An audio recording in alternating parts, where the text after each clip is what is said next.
tidak akan sempurna keimanan seseorang jika Allah dan Nabi-Nya harus jauh lebih tinggi di hadapan Allah.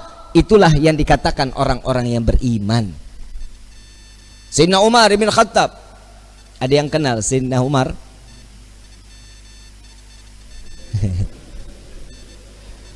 Kali ada yang kenal. Umurnya tua juga kalau ada yang kenal.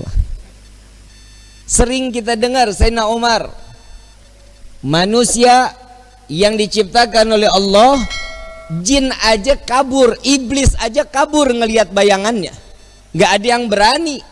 Tapi saat Sayyidina Umar mengatakan cinta kepada Nabi, dunia dengan seisinya sudah nggak ada di hadapannya, nggak ada di ujung matanya. Kenapa? Karena cintanya tulus kepada Nabi Muhammad SAW. Sayyidina Umar pernah memerangi Nabi. Orang yang salah satunya beriman kepada Nabi, sebelumnya dia perangi Nabi. Iya, Sayyidina Umar ibn Khattab. Siapa lagi? Khalid ibn Walid, Abu Sufyan. Banyak sahabat Nabi yang dulunya membenci Nabi, karena cinta berubah menjadi sesuatu iman yang hak di hadapan Allah Subhanahu wa ta'ala. Khalid ibn Walid kita tahu betul, saat perang Uhud beliau dengan strateginya menghancurkan daripada umat Islam, meluluh lantahkan. Disitulah Nabi SAW dalam keadaan wajahnya penuh dengan darah.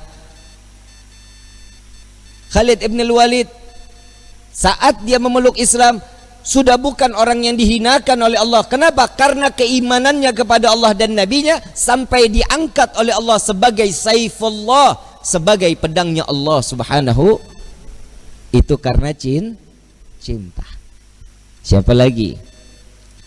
Saya ada satu kisah sahabat Nabi namanya Nuaiman. Udah pernah dengar nama sahabat Nabi Nuaiman? Belum? Ngaji, makanya ngaji. Di pasar nggak ada nama Nuaiman. Nuaiman ini setiap hari mabuk di hadapan Nabi Muhammad SAW.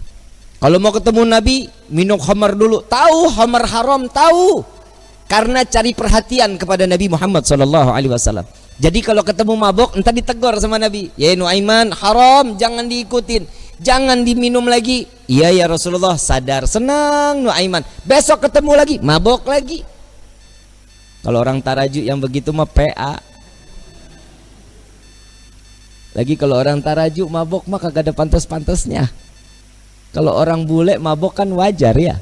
Matanya coklat, abu-abu, hidungnya mancung, habis minum pipinya ngeping-ngeping. Nah orang Tarajuk udah hitam, pesek, mata hitam semua, kurang tidur. Bener nggak? Udah, jangan ikutin sesuatu yang nggak diajarin Nabi. Kalau sudah dikatakan Allah haram, ikutin haram, jangan pakai nanya kenapa. Kalau ada tanda tanya kenapa sih ini diharamin, imannya diragukan. Kalau sudah ketentuan Allah ini wajib, nggak bisa jadi makruh, nggak bisa jadi haram. Ketentuan Allah haram, nggak bisa jadi halal. Insya Allah mudah-mudahan Allah jaga hati kita untuk tetap cinta kepada Allah dan Nabi-Nya. Amin ya Rabbal Alamin.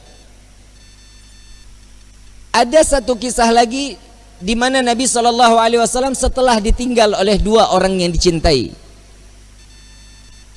Nuaiman ingin bikin senang Nabi SAW karena ngelihat Nabi itu selalu bersedih. Karena cintanya Nuaiman kepada Nabi Muhammad SAW, Nuaiman ini berangkat ke tempatnya Zaid bin Thabit. Sayyidina Zaid jual kambing, diminta sama Nuaiman, ya Zaid, saya ambil kambingnya 2, saya mau hadiahin ke Nabi katanya. Oh iya silahkan kata Zaid. Duitnya mana Nuaiman? Duitnya nanti minta sama Nabi. Ini kira-kira yang begini kalau kita ketemu kita apain nih orang? Dibawain 2 ekor sama Zaid yang nganterin, bukan Nuaiman yang bawa. Nuaiman ngintip dari samping tembok.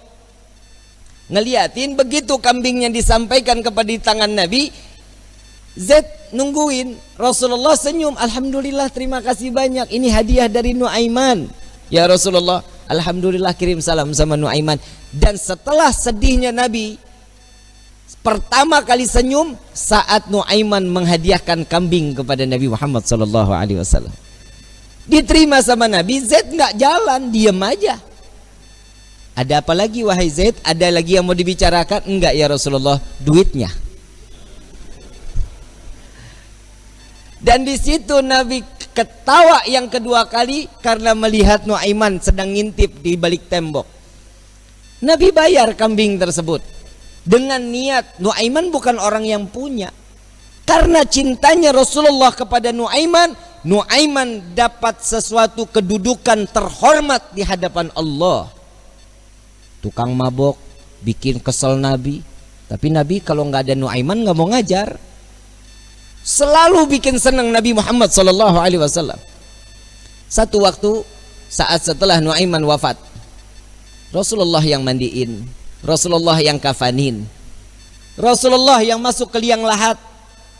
Kebayang kita, tangan Rasul SAW memegang jasad seseorang, sudah pasti jasad tersebut diharamkan masuk ke dalam api neraka. Sedih Nabi SAW kehilangan sahabat yang selalu membuat gembira Nabi Muhammad SAW. Setelah dikubur, semua masyarakat pulang. Rasul SAW mengatakan, wahai sahabat, silahkan kalian pulang. Aku ingin menyaksikan saat Nuaiman ditanyakan oleh para malaikatnya Allah. Aku khawatir Nuaiman tidak dapat menjawab.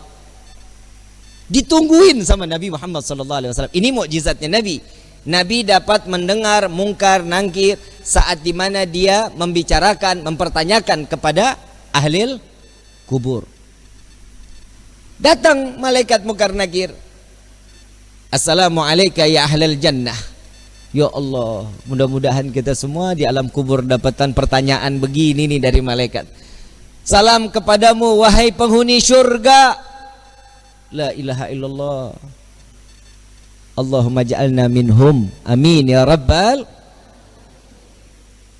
Man rabbuka? Allahu rabbi, kata Nuaiman. Wa man nabiyuka? Coba ulang pertanyaannya, kata Nuaiman. Wa man nabiyuka? Tunggu, kayaknya saya salah dengar. Wa man nabiyuka? Jangan kencang-kencang, orangnya masih di atas tuh, katanya. Di situ Nabi masih tertawa. Nuaiman walaupun ada di dalam liang lahat masih membuat senyum baginda Nabi Muhammad sallallahu alaihi wasallam. Apa yang membuat seperti ini? Cinta. Kalau sudah mendapatkan cintanya seseorang yang kita inginkan, pasti hidup kita bahagia. Bagaimana kita mendapatkan gapainya cinta Nabi Muhammad sallallahu alaihi wasallam? Orang yang bersolawat, insya Allah keluar dari sini, pulang dari sini, berkah hidupnya. Dosanya diampuni oleh Allah. Kedudukan diangkat oleh Allah. Satu solawat 10 derajat Allah angkat di hadapan Allah. Jadi nggak ada yang rugi. Kalian duduk lama-lama di tempat ini, sama-sama bersolawat. Apa sih manfaat solawat? Nabi SAW saat Isra wal Mi'raj sedang di Buraq, Nabi melihat ada satu malaikat, tangannya, jarinya jutaan, tangannya ribuan. Ditanya sama malaikat Jibril, Rasulullah nanya kepada malaikat Jibril, ya Jibril, ini siapa? Ini malaikatnya Allah ya Rasulullah. Apa tugasnya? Tugasnya dia menghitung butiran air hujan dari zaman Nabi Adam sampai akhir zaman. Tidak ada satupun yang luput dari hitungannya. Enggak ada ya Rasulullah. Semua terhitung. Yang netes di laut, yang netes di tanah, yang netes dimanapun, semua terhitung oleh malaikat tersebut. Lalu didatangi oleh Nabi SAW.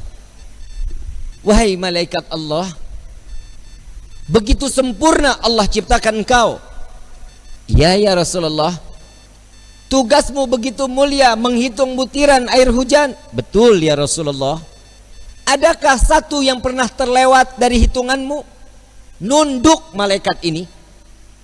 Ya Rasulullah, ada yang aku tidak dapat menghitung setiap apa yang telah diberikan oleh Allah. Apa wahai malaikat Allah? Tatkala umatmu bersolawat kepadamu, maka dengan rahmat dan keberkahan yang Allah turunkan ke orang-orang tersebut, aku tidak dapat menghitung dari butiran berapa rahmat dan keberkahan yang datang Allah berikan kepada orang-orang tersebut. Sallu ala Nabi Muhammad. Kalian mau suka, mau nggak suka, mau terima, mau nggak terima, semuanya pasti akan mendapatkan keberkahan dari Allah. Keluarnya kalian dari rumah ke dalam majlis ini, setiap langkahnya akan mendapatkan perhitungan kebaikan di hadapan Allah.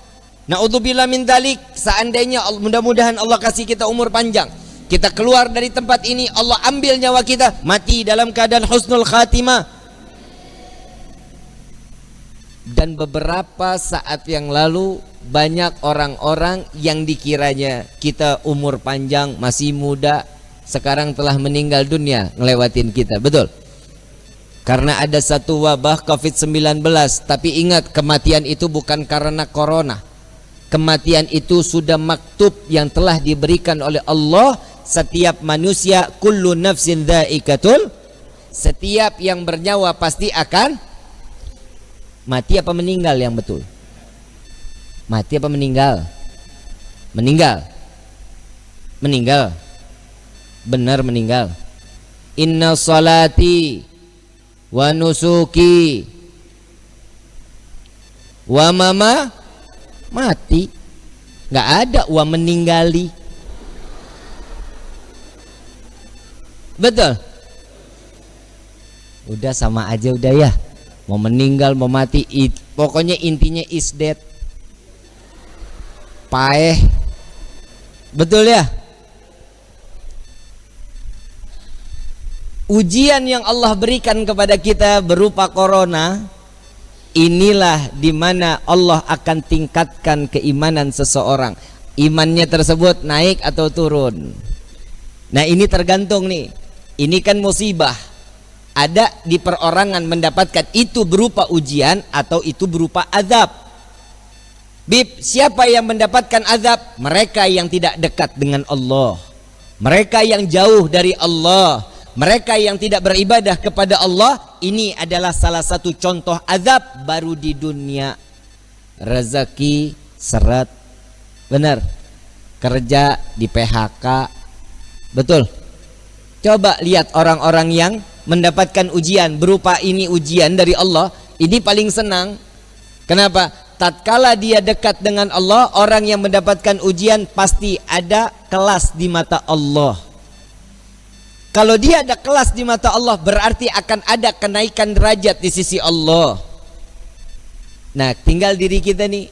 Diri kita dapatnya nih berupa ujian atau azab buat diri kita nih. Ini tergantung dari diri kita. Nggak usah dijawab, Bib saya dapat azab, Bib saya dapat ujian. Bukan. Tapi ayo introspeksi diri. Sampai di mana ketaatan kita kepada Allah.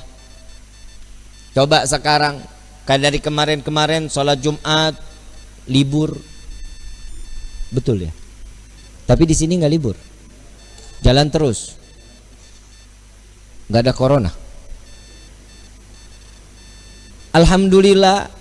Ada orang juga yang nyaut, Bib, giliran saya mau sholat masjid ditutup. Lah lu dari kemarin kemana aja? Jika ada satu musibah datang ke satu negeri, jika ini menjadi satu mudarat, maka diperbolehkan sholat Jumat di rumah 4-2 orang, terserah, gak apa-apa. Ini diperbolehkan. Tapi jangan coba-coba. Kalau seandainya ini cuman hanya penipuan atau ini sebuah satu kezaliman, maka yang tanggung itu bukan diri kita. Yang nanggung siapa? Urusan mereka yang memberikan satu kebijakan. Jadi kita sami'na wa ata'na aja, ikutin aja bagaimana kisarannya Allah udah memberikan seperti ini. Dari manusia-manusia yang sekiranya dia lalai kepada Allah, membuat kita nggak bisa ibadah kepada Allah, urusan dia dosanya kepada Allah. Kita tinggal ikutin aja. Tapi mudah-mudahan semua kita dipanjangkan umur oleh Allah Subhanahu wa taala. Mudah-mudahan wabah corona diangkat oleh Allah. Jika wabah corona ini adalah pasukan Allah yang Allah turunkan ke dunia untuk menyadarkan setiap hambanya, maka insya Allah ya Allah selesaikan semua tugas-tugas mereka. Amin ya rabbal alamin. Ini mau diterusin nggak? Terus nih. Sampai jam berapa kita nih? Hah? Saya kalau udah ngomong nggak mau berhenti loh. Bisa ketemu subuh loh kita loh, mau? Mau? Sampai jam 4 setuju? Gua mah enggak. Capek loh lidah lo. Hadirin wal hadirat yang dirahmati oleh Allah Subhanahu wa taala. Betapa beruntung setiap manusia yang diringankan langkah kakinya untuk sama-sama mendekatkan diri kepada Allah. Kita keluar dari sini, kita datang ke tempat ini, dari luar datang ke sini, yang pertama dengan niat mencari ridha dari Allah. Jangan niat snack. Percuma, nggak ada snacknya juga. Betul nggak? Gua aja cuman air putih. Tadi ngopi juga di rumah Pak Suha. Pak Suha numpang ngopi, tahu di masjid nggak bakal ada kopinya. Nah tiap hari kita datang ceramah kasih air putih dikira gue mujair kali. Mesti ada warnanya kayak manis-manis gitu kan, enak ya. Bener Bib ya? Manisnya kayak Habib Alwi. Hadirin wal hadirat rahimakumullah. Sama-sama saya mau ngajak sholawat, boleh? Yang ada air, airnya dibuka. Kita baca sholawat tibil kulub. Yang punya penyakit, insya Allah penyakitnya diangkat oleh Allah. Berkah di hari Jumat ini, mudah-mudahan sholawat ini diterima oleh Allah dan ini menjadi suatu kebaikan buat diri kita. Amin ya rabbal. Yang kurang ibadah, insya Allah berkah sholawat ini kita makin ditingkatkan tingkatan iman ibadah kita kepada Allah. Amin ya rabbal. Allahumma salli ala sayyidina Muhammadin tibbil qulubi wa dawaiha wa afiyati abdani wa shifaiha wa nuril absari wa diyaiha wa ala alihi wa sahbihi wa sallim.